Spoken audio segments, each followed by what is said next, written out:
രമ്യ ഹരിദാസിനെ ചിറയൻകീഴിൽ സ്ഥാനാർത്ഥിയാക്കാനുള്ള നീക്കത്തിന് പിന്നിൽ അടൂർ പ്രകാശ് എം പിയാണെന്ന് ദളിത് കോൺഗ്രസ് നേതാക്കൾ. രമ്യ ആലത്തൂരിൽ 2ാം തവണ പരാജയപ്പെട്ടത് അവിടെ ഒന്നും ചെയ്യാത്തതുകൊണ്ടാണ്. ജില്ലയ്ക്ക് പുറത്തുനിന്ന് സ്ഥാനാർത്ഥിയെ കൊണ്ടുവന്നാൽ പരസ്യ പ്രതിഷേധം ഉണ്ടാകുമെന്നാണ് മുന്നറിയിപ്പ്.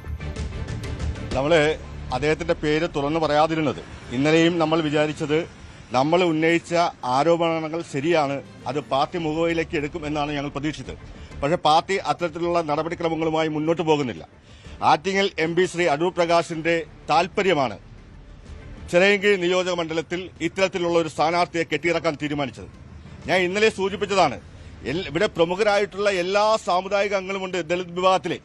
ആ വിഭാഗത്തിലെ ഒരാളെ പോലും സ്ഥാനാർത്ഥിയാകാൻ അംഗീകരിക്കുന്നില്ല.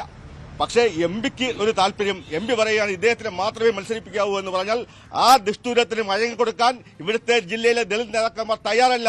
അതൊരു യുദ്ധപ്രഖ്യാപനമായിട്ടാണ് ഞങ്ങൾ കാണുന്നത്. കൂടുതൽ വാർത്തകൾക്ക് news 18 Keralam YouTube channel subscribe ചെയ്യുക.